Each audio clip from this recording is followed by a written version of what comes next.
It's it's 8:05. I'm going to get started. I know you guys had a long day. Well, some of you should have had a big. Some of you should have had a break today. Maybe some of you had tutoring, or whatever. So I hope you had a. For those who had a long weekend, I hope you refreshed, you rejuvenated. For those who did not, well, we're praying for you. What I want to dedicate this time today is I want to dedicate this time to academic writing. And I want to just make some pointers because as most of everyone here, we are English teachers. So as I read the final projects, to be honest with you, I'm quite disturbed on the level of writing. Not happy with it. Okay, especially if most of us are English teachers, we should have a basic foundation of writing. I'm not expecting people to write like F. Scott Fitzgerald, but the writing is not satisfactory, especially those people who are looking for graduate degrees, but even on a bachelor's level. So I want to spend a couple minutes to talk about academic writing. First, let me move this.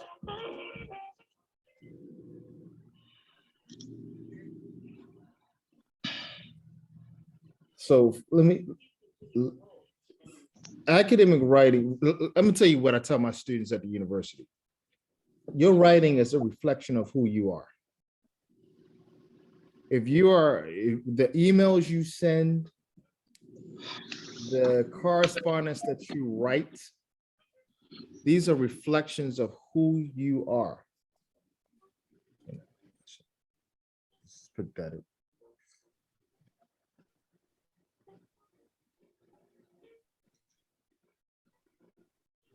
So it's a reflection of who you are.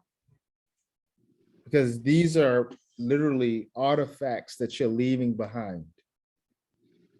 You know, these are artifacts. When you speak, unless it's on video, they perish away. But your writing products, they're there as artifacts long after you are gone from this earth. So you want to make sure that you leave an artifact that is reflective of who you are as a professional. Never turn in any junk, any mess, anything that's not proofread. Now I know texting is a little bit different. We text too fast, and sometimes we make errors and we make mistakes. I'm not talking about silly mistakes or one-offs or forgetting a full stop or spelling a word wrong. I'm not talking about that. I'm talking about just egregious, consistent errors. We can't do that. We can't do that. So I want to spend just a couple minutes just going over, and hopefully you guys have some notes. All right. First, I want to talk about formatting. Again, your writing product, whether you're sending an email, writing a proposal, writing a letter to your bank, making a complaint about something or requesting something, whatever it is, that's an artifact of who you are as a professional. People will make decisions about you based on your writing product. So if you are writing a letter, Walaikum salam. Hello. You're writing a letter to a potential employer, and the letter that you're writing is just full of errors, especially as an English professional, you're not leaving a good mark. As English teachers, our writing should be pretty much impeccable. Let's just say it, impeccable. especially as it relates to the 3 C's. Can anybody tell me the 3 C's? What are the 3 C's in writing? What are the 2 most important C's in writing? Clear and concise. Clear and concise. I'll go with clear. The 2 most important ones are coherence and cohesion. All right. And then the third one is conciseness. All right. Now in academic writing, we are not trying to write to impress people with our fancy $2 words. Yes, it's important to have a pretty decent vocabulary, but I always tell people, even if you're writing to high level, highly educated professionals, you should still be using as many high frequency words as possible. If somebody has to look up, if someone has to look up the word that you're writing, then you are not being, that falls under coherence. So those people who have very big vocabularies and put a lot of value in big vocabularies and 5-syllable words, it really doesn't mean anything in academic writing. We use words based on the audience in the industry or the category in which we're writing in, appropriateness and that level of sophistication. But even within that realm, the words that we use should be high frequency, because you do not want to mess up your coherence. Then you have cohesion. Cohesion means that you don't go off on tangents. You don't break unity. You don't talk about things that that are not pertinent to your main point, which leads me to this idea of writing a paragraph. Paragraph consist of sentences. Most of the sentences that you write in an academic piece, I would say, and this is not a rule, but this is kind of Mr. Ray's tip. 60% of the sentences you write should be simple sentences. Why? Because simple sentences are understandable. And people do not want to get a master's degree or PhD reading your letter of whatever it is. Coherence, straight to the point. Under coherence, you have conciseness, being cogent. All these things mean that you get right to the point. So how do we get right to the point? We make sure that when we construct paragraphs, that our paragraphs start off or consist of topic sentences. We write topic sentences in every level of writing, from first grade to PhD and beyond. Every paragraph should have a topic sentence. Topic sentences consist of the topic and controlling idea. The topic sentence is the boss of your paragraph. So that means every time you write a paragraph, there should be an idea in mind. So this means that you have to follow the writing process. You should do some form of brainstorming before you write. Know exactly what you want to say and outline it out. If you skip the writing process, you are moving into the realm of writing something that is not going to be coherent and lack cohesion. And you're going to find yourself revising. Someone please mute your mic, please. Revising revising, revising, revising, revising, revising, revising. You don't have to do that.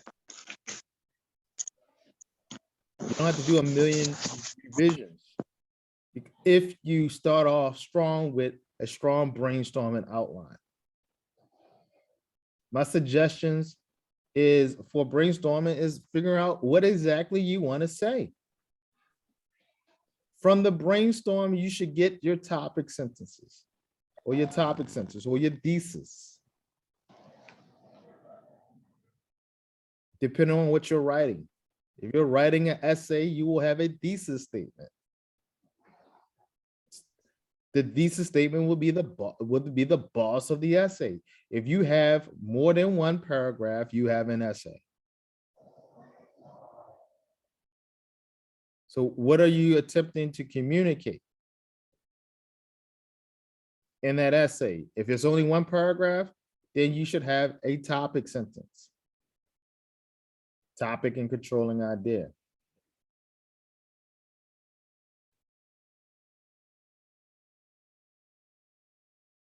Each paragraph should have main points, evidence that supports the topic sentence.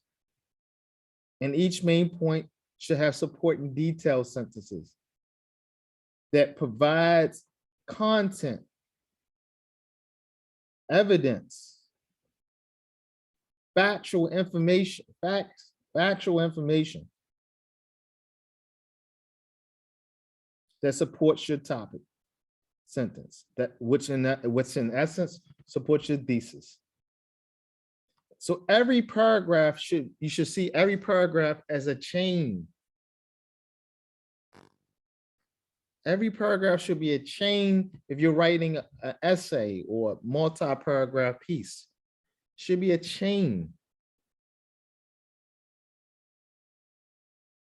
A chain. And you don't want to break that chain. They all should be connected in ideas supporting the thesis statement. If you're only writing one paragraph, every sentence should support the topic sentence. We don't need an academic writer. We're not writing. It's not creative writing. You're not writing to amaze, impress. You're writing to communicate a point. This is why I've been telling you guys for years, stop giving your students 500 words or 3 paragraphs. It's unnecessary. Because in the real world, in real writing, you write as much as you need to communicate your point. And if you can do that in one sentence, guess what? Outstanding.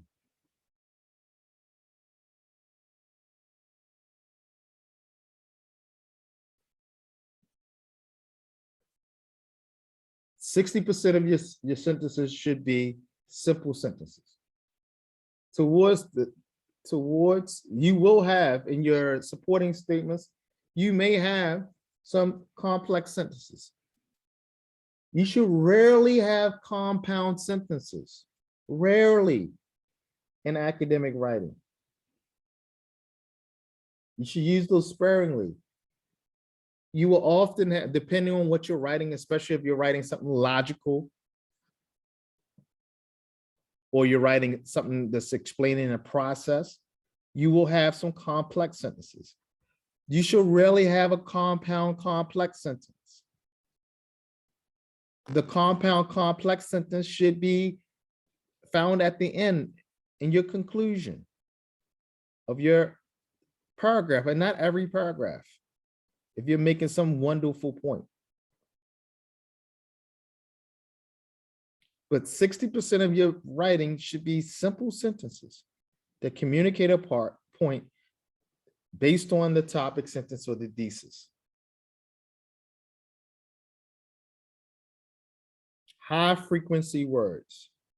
We're not going for 5-syllable words. We're not going to impress people to show how smart we are.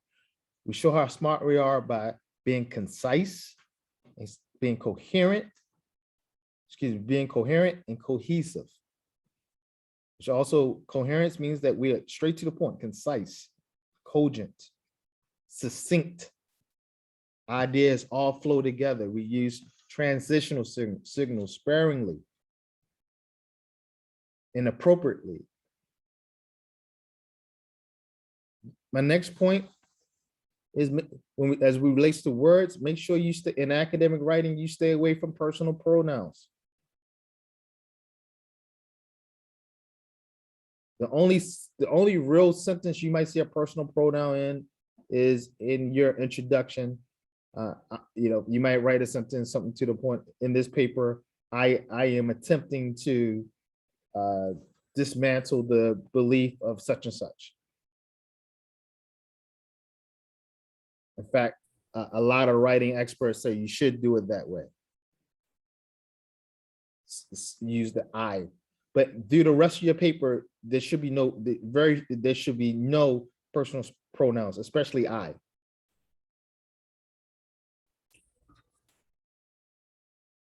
So if I'm still tracking, stay away from writing. There should be no writing in the first person whatsoever. Avoid it. Unless with some people, the introduction or your introduction paragraph where you say, my intent is to, or I, in this paper, I expect to, or it is my intent to, something like this. Other than that, that's the only sentence that you may have in it. Personally, I don't do it at all. Personally, I don't use I at all. Which leads me to my next point. Everything that you say in academic writing is a fact, whether it's an opinion. So you don't need phrases like "in my opinion" or "my suggestion is." You don't need phrases like that because it makes your writing weak. In academic writing, everything that we say is the truth, the whole truth, and nothing but the truth. It is up to our readers to determine whether what we're saying is fact or fiction, or something in between, objective or subjective. You present every argument position as if it's the absolute gospel. When you're writing it academically, you are the commander.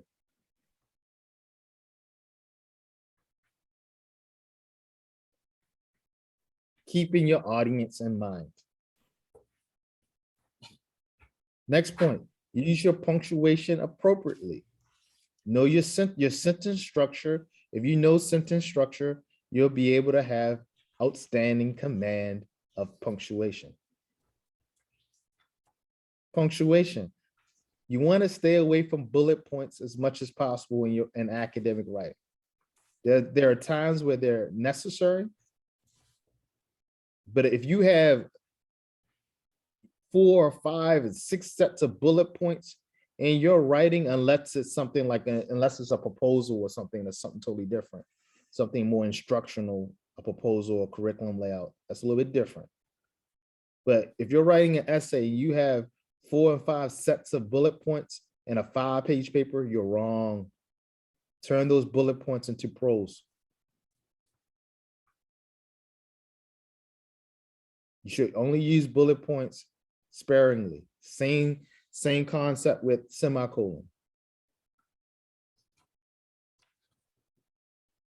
The reason why you don't see semicolons often is because they can take away from coherence, because the reader has to assume what you're trying to communicate. By the way, remember, semicolons only replace coordinating conjunctions. That's it.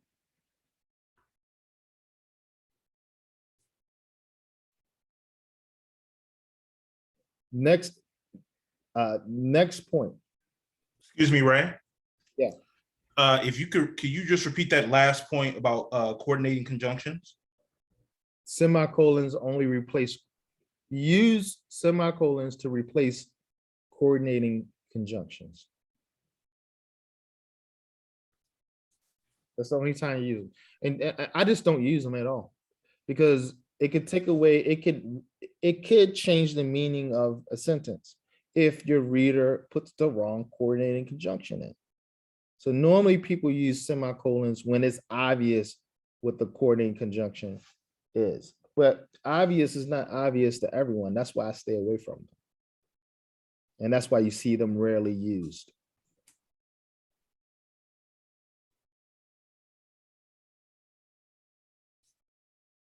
Next point in writing academically.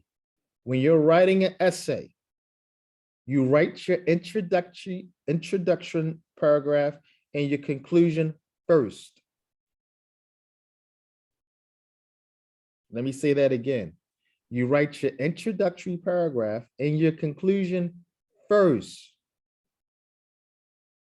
Because your conclusion should be answering the question or reaffirming your thesis or whatever claim you're making.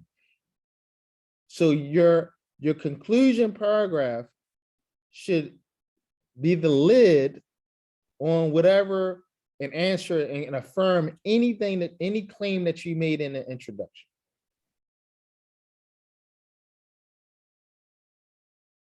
They should be matched perfectly.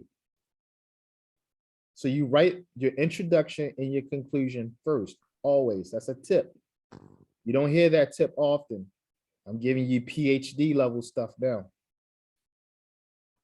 You write your introduction and your conclusion first. Then you fill it in, you fill in the body, the meat and potatoes. It'll help you, it'll avoid you from breaking unity also. But you can't do that unless you follow the writing process. So when you brainstorm, you should come up with your thesis statement or your topic sentence. And what I like to do after I brainstorm is I like to do a KWL chart. What I know about the subject, what I want to know, and what I've learned. And what I have learned is actually the intellectual experience I had of doing research, whether it's reading a couple articles quick or going online, Googling something or reading something or drawing back on my prior knowledge. So I have something meaningful to say as content. No one wants to read, no, your writing should never be predictable. The content of your writing should never be predictable. If it's predictable, why are people wasting their time reading your work? So have something unique to say, have something that comes from your workshop. This is your workshop. This is your front door, that's your back door. This is your chimney. Because a lot of times you guys blow smoke. So when you're reading and you're researching, you're processing, you should come up with a product. And that product is manufactured when your tip of your fingers hit the keyboard. So KWL charts are really good to help you process what you really want to say. And then once you do that, attempt to do some type of rough outline. I'm telling you, if you follow the writing process, you're gold. Because and mainly it will stop you from going, I don't know what to say. They want 8 pages. How am I supposed to make 8 pages out of that?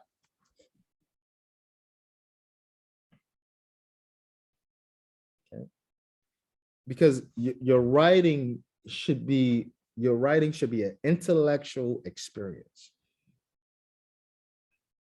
Especially when you're writing at this level. Whether you're in the bachelor's program or the master's program, it should be an intellectual experience. Get your money's worth out of this experience. That piece of paper doesn't mean anything, guys, really. Yeah, it's going to help you get a job and help you do this and help you do that. But it's not going to be what keeps you. It's not going to be what allows you to keep your position. What's going to allow you to keep your position is what's in your workshop here.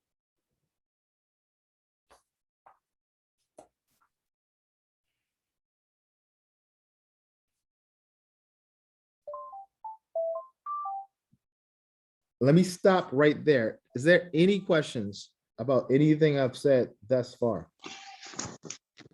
No, thank you very much. Thank you very much. It was very informative.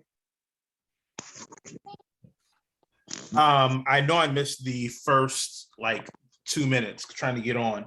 Did you mention anything about using proper quotations? Oh, to support your thank you, work? thank you. That's why I like you have.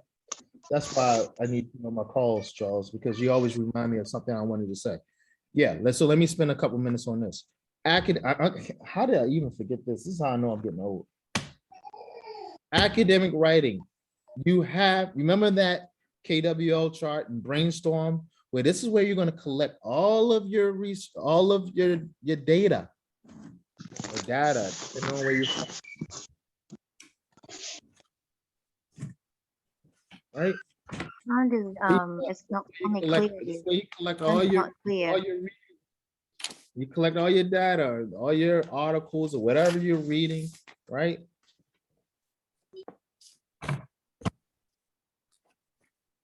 These are people's ideas. Anytime you take someone's idea, whether you take a little bit of it or the whole thing, or you mix it with your idea, you need to give the author or the author's credit for it. It's called citation. This is extremely important in academic writing. And you should get in the habit of doing this, whether it's for a class or it's for work or you're doing a PowerPoint presentation. You should always get in the habit of properly citing your work. Because it makes you credible. It makes you extremely credible. For this program, we're using APA. We talked about APA. In fact, the next class, I think that the next course that we take is going to really dive into APA more. I've given you the APA handbook over a month ago. You really need to learn that book. You don't need to learn it, but you need to refer to it. Don't learn the book. But you need to refer to it, and you definitely need to know what in-text citations look like, what the reference page looks like. You need to know how to write the sentence. There's a certain way we write the sentence. So basically, if you're paraphrasing, you're citing. If you're summarizing using other people's ideas, you're citing. And definitely if you're direct quoting, you're citing. Now, if it just comes out of your head, you don't have to cite it. Now, academically, there's no such thing as too many citations. Because in essence, what you're doing academically is, in the academic realm, you're showing that you have maybe found gaps in the literature, or you're contributing to the literature, that you have something to say in relation to current literature. This is why in most universities and master's programs and PhD programs, and maybe even bachelor's program, your professor will tell you only cite recent articles, 5 years or less. But for the purpose of this program, you can cite whatever. I don't care. I just want you guys to properly cite. If you take something from from the website, YouTube, APA has a citation format for every single possible source, whether it's a PDF, a website, a YouTube video, a journal, a book, a magazine, a conference paper. There's a citation protocol for every last source. And that book that I gave you, or that pamphlet, or whatever you want to call it, the PDF that I downloaded in WhatsApp, it tells you how to do everything. The in-text citation and the reference. I mentioned this a couple weeks ago. You can, and I think I even put it in the WhatsApp group. You can spend 30, 40 bucks and get a lifetime subscription to something called Reference Point. It's what I use. But there are other citation software out there that will integrate with your Microsoft Word. And it's a lot of advantages, especially if you are a student, because the citations stay, it organizes your citations. It does all the referencing for you. You just have to input the information. In academia, there's protocols for everything that we did in writing. So please, if you don't know how to paraphrase, I'm not going to give a class on paraphrasing, summarizing, and outlining at this point. Go and grab a YouTube video. I would assume as teachers, we already know how to do this. But if you don't, or you're kind of cloudy on it, and you really want me to give a class, I'll give a class on Wednesday if you want me to, on paraphrasing, summarizing, and direct quotes. What I will say is, in academic writing, we do not direct quote often, sparingly. The only time you do not the only time you should direct quote is when you feel like paraphrasing what the original author said will take away from the point. Then you direct quote. But you should do it sparingly. In a 5-page paper, I should not see more than 2 or 3 direct quotations. Now, again, that's not a rule, but it's a good suggestion. If I may jump in, like following it up, one of the things I was researching is that, especially when you're using like, especially, and you can tell me because you're doing a doctorate program, when you're giving an interview and you're supposed to directly, and you're mentioning someone else's thoughts, opinions, or expertise, you are allowed to directly quote the person you're interviewing. Like that's allowed, from my understanding. Because you're supposed to give that person reference. That's a different type of thing, because now you're transcribing and things. So that's something totally different. That's like qualitative stuff, you know. But if you were, let's say you were doing a summary piece, of course but even if you were summarizing the interview, you're still gonna paraphrase most of what your guest said or your interviewee said. You're still gonna paraphrase a lot of it. Because if you're gonna just quote it, then you're just gonna transcribe it, right? Then that's something totally different. You just transcribe the conversation. Guys, hold on 1 second. Give me 1 second. Yeah, sorry about that. So, yeah, so in tech, so citations are very important. Remember, in academia, it's if you don't properly cite, you could be accused of plagiarism, which is a dismissal offense. In some cases, you can be dismissed for plagiarizing. So you have to utilize tools. So when you, let's say you run your paper through Grammarly or something like this, or some plagiarism tool, most universities will accept about 20%. All right, I still say 20% is too much. And that means, and that 20%, that means taking into account that you might have some direct quotes in there, right? Because that's how, obviously that's going to come up as a plagiarism, because it's going to pull the direct quote. All right. I say you should be at about 10% or less, but most universities will accept 20%. Okay, but you should be in the 10% range. That means you're writing, because a lot of times when it comes up high numbers, it's not because you plagiarize, it's because you are doing too many direct quotes, or you're not paraphrasing well enough. You're not paraphrasing efficiently. You're not summarizing efficiently. Paraphrase, summarizing, it's all about going through your workshop and producing something.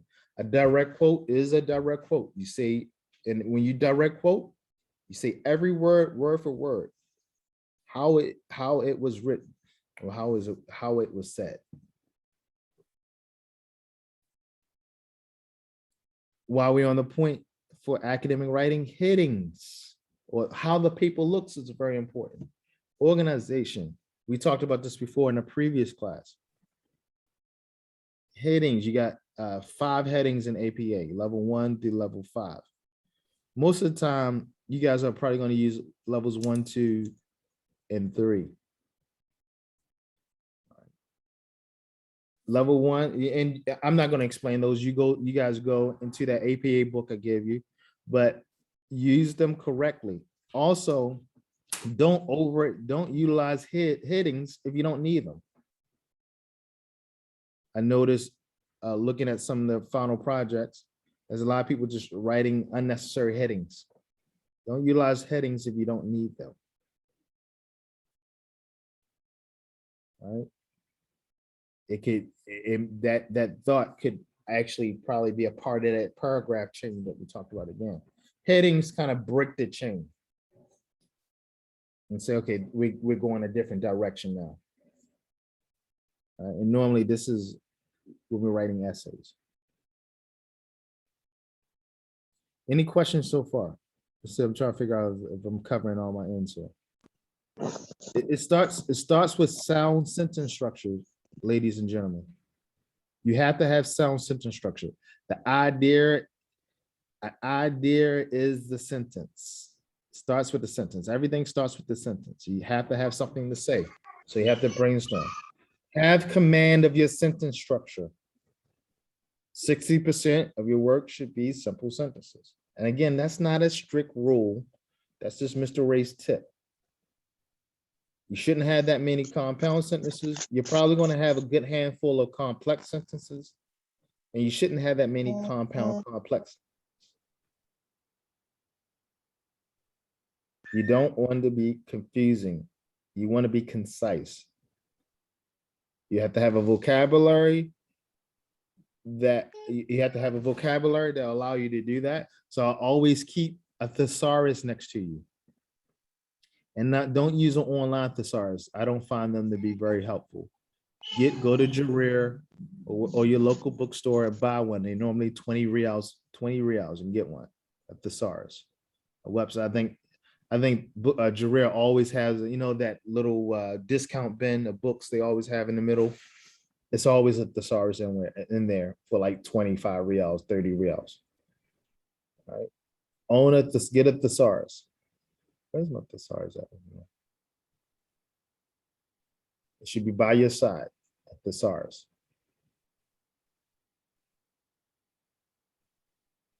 And only use words you know the meanings to, because you don't want to mess up the context of what you're writing. Write for your audience. And most importantly, have something to say. If you don't have anything to say, then you can know all the grammar until your face turn blue.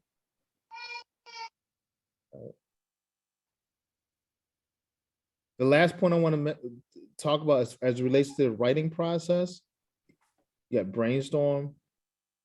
In the brainstorm, you should come up with your thesis statement or your topic sentence. If it's one paragraph, you should do a KWL chart so you can get good content and really process it and analyze it through your workshop here. You should have an outline. And it's for you. It's not to be turned in, it's for you. You should first draft, you should revise that first draft. When you revise for ideas. Don't look at punctuation. You revise for ideas. Make sure you don't have fragments. Oh, that's another one thing I want to talk about real quick too. 10 seconds. Antecedents. Antecedents are just bad for academic writing. All right. Not using the proper antecedent. So for example, this is a very good idea. Don't do that in academic writing. This comment is a very good idea. It was a very good idea. Whatever it is, State what it is. Include the antecedent. Excuse me. Don't just say this was great. No, this party was great. This cake was great. That's another one. Let's see, anything else? Oh, yeah. Also, make sure you are you're good with your relative pronouns. So that which which was that which oh, it's end of the day, I'm losing it. Relative pronouns of time. When. When, right? Where. Make sure you use those properly. If it's a restrictive clause, make it a restrictive clause. If it's a non-restrictive clause. So what I like to do is I use which only for non-restrictive clauses. So I put a comma in front of rich every single time. And I actually learned that from Grammarly, actually. So every single time for non-restrictive clauses, I use a comma to denote that as a non-restrictive clause. And then I use that for restrictive clauses.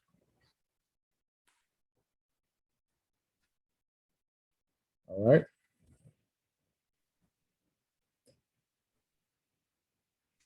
So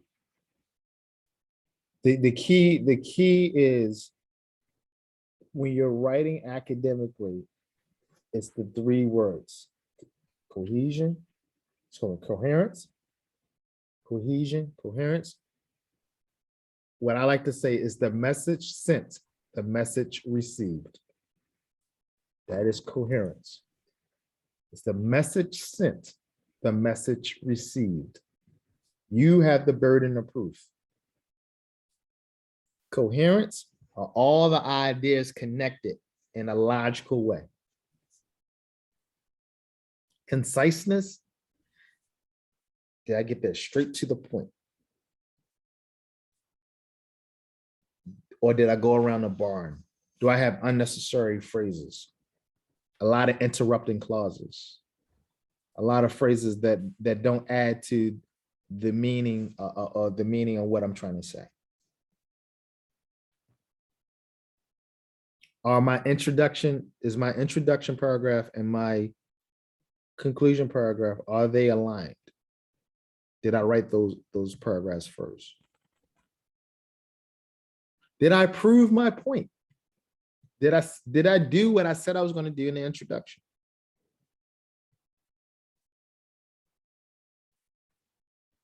Does Hey, it Ray. look neat? Does it look neat? Font 12. Font style Times New Roman. Align left. Paragraphs indented. I'm seeing a lot of people giving me paragraphs that are not indented. Double spaced.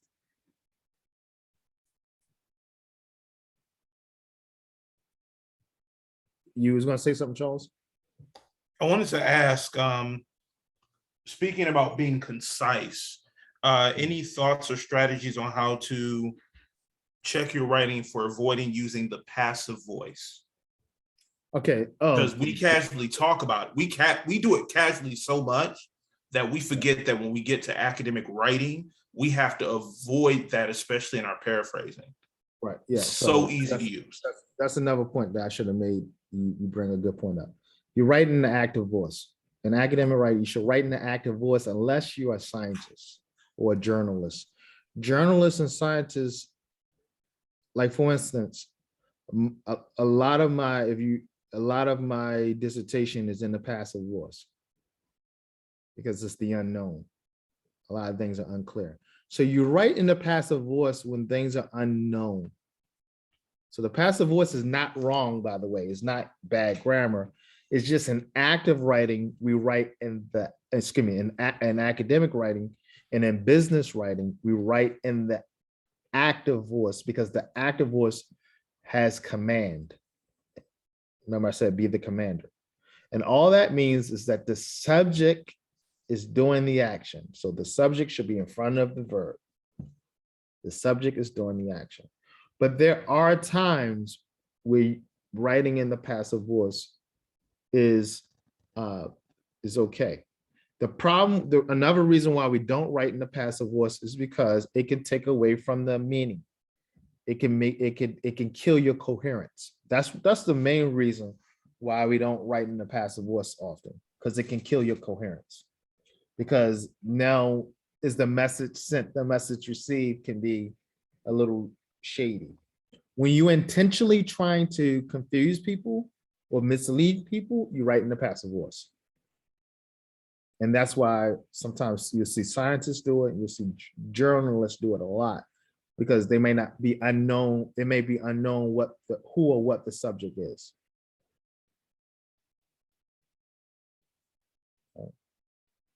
But Charles is absolutely right.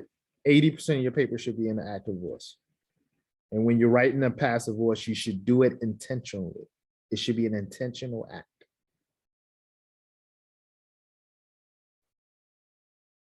Okay. If you have a whole paper and everything's in the passive voice, trust me, it's not going to be, your coherence is going to be shot. It's going to, your paper is not going to be clear, very understandable, because the message is not being received properly.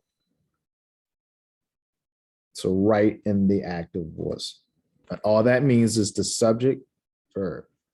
Subject is doing the action, not the verb doing the action.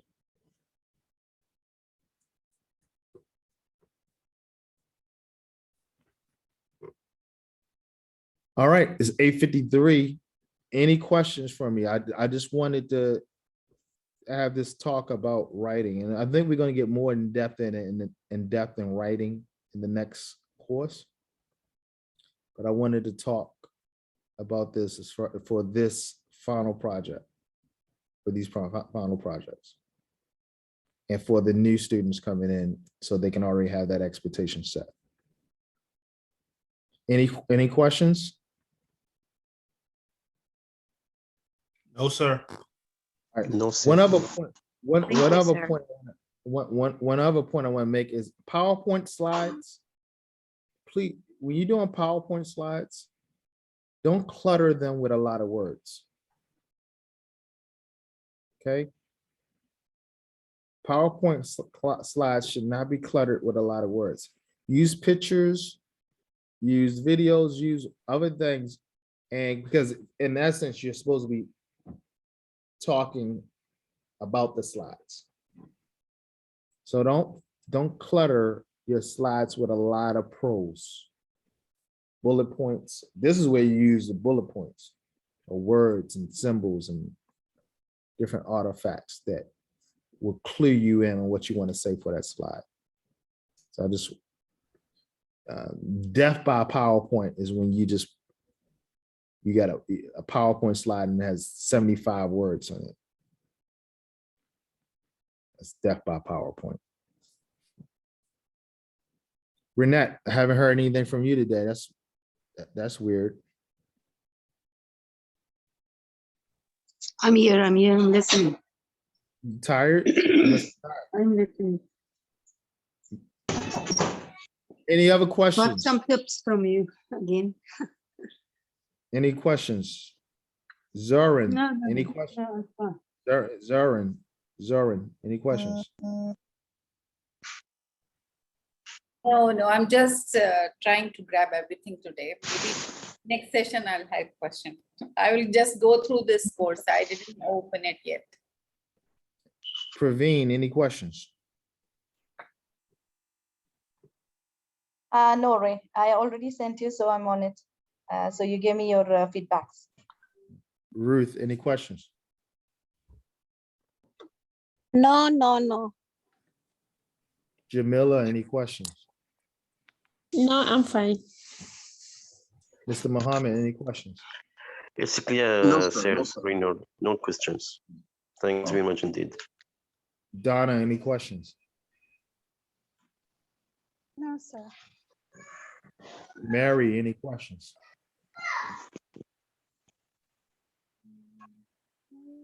You there, Mary? No. Shamaya, any questions? Thank you, sir, for your informative lecture. It was very informative. I'm going to use it when I'm going to do my final project very soon. Thank you very much. Roy, Mr. Mohammed Roy, any question? No, sir. Thank you very much. Just thank you very much. Been informative. Inshallah, So- will be beneficial. Inshallah. All right, So only so one thing, Ray, like you said, you will send the link or something, so that we can have a free resource, like without paying in the, like get it. Google Scholar, right? We search for the resources, and if Yeah, there's a Google- library or something, we can search for the resources. Yeah, Google Scholar. I'm trying to find. I was going to give you guys my access to my library, but then I said that's not a good idea. So I'm trying to find, because it will throw the security off, because it's all types of authentication and stuff. So I'm trying to find a better. Google Scholar is actually good, but I'm trying to find a free database for you guys to use. So just give me a couple more days. I was Sure. going to say something. Oh yeah. So, ladies and gentlemen, every course is pretty much the same. You go through the modules, and this for the new people in cohort 1 and cohort 2. You need to read the modules, take notes. As you read, do the quizzes. You know what 60% of your grade is going to be in almost every course. It's going to be the same thing, the 8-page paper or the PowerPoint presentation. It's the same thing basically for every course, from what I understand. I might be wrong, but for these next couple courses. So here's the life hack. The hack here is to read the courses, take the notes. All right. As you're reading, it's going through your workshop, and you're processing what you want to do, whether you want to do the 8-page paper or you want to do the PowerPoint presentation. So as you're reading the modules, you're already setting yourself up to do the final project or the experience, the reflection, personal reflection. So set yourself up for victory by taking notes. The good thing about those notes, if you keep them organized and compressed, then you can always refer back to them later and share them with other people and turn them into PDs, and whatever you want to do with those notes. All right. So it's at 9 o'clock right there. I want to stop because I know you guys had a long day. Cohort 2, what I expect is you guys to be almost finished. I want to finish this course in 3 weeks, guys. So read the material. So I know some of you just got access today. Read the materials, have questions prepared for me based on your notes. Any questions you have, any confusion that you have about any of those modules, try to knock out as many modules as possible. You can, guys, we can finish this course in 3 weeks, cohort 2. Cohort 1, we are way behind. You need to get those final projects in. All right. We need to shape up. We're way behind schedule. I want you guys to finish this program, masters in eight months, bachelor's. I want you to finish in about a year and a half. All right. So we got to get going. You got to be selfish. You got to close the door, go to the coffee shop, whatever, but take some time out for yourself. You can, 5 hours a week is all you need. Okay. A week, not even a day, a week. And obviously you're gonna need some time to do your final projects. Communicate with your family, what you have going on. This is important. All right. Don't be committed to your past. Be committed to your future. All right, with that, it's 9:01. If there's no other questions, I'll see you guys on Wednesday. Hey, Ray, I'll hit you up Right. offline about what's happening with me just super quick, if I can. No worries. No worries. All right, I'll hit you up in a sec. All right. Peace. All right. Assalamu alaikum. I have a question. Yeah, sure. Go. The PHIL 1101, I have to finish it right within like 2 weeks, and then I can start the other one that you mentioned right now. What is the name of the subject, the second code that I'm going to start? It's gonna. I'm gonna give you two. I want to give you cohort 2. I want to give you like 2 weeks to finish the final project. So I want to get through. I want to get through this mod. I want to get through all 12 modules in 2 weeks, and then I want to give you 2 weeks to do your final projects. So that's So, 1 month. So for 1101, I have to finish it within 2 weeks or 3 weeks. I would love for you to finish it in 2 weeks. That's my goal for you. I'm trying to get you Okay, guys. I will try to finish it within 2 weeks, inshallah. And after that, I can start the other code. We'll go through the modules. That's why I want you to ask me questions on Wednesday about what you have read. Okay, so Right. I have to finish it like this module like within 2 weeks and have to submit the final project, right? So I can do it like a presentation, or we can write in a Word. Right. I will once we get to that point, I'll explain it to her, but you can go down to the end of the course and it explains everything to you, what's the expected expectation.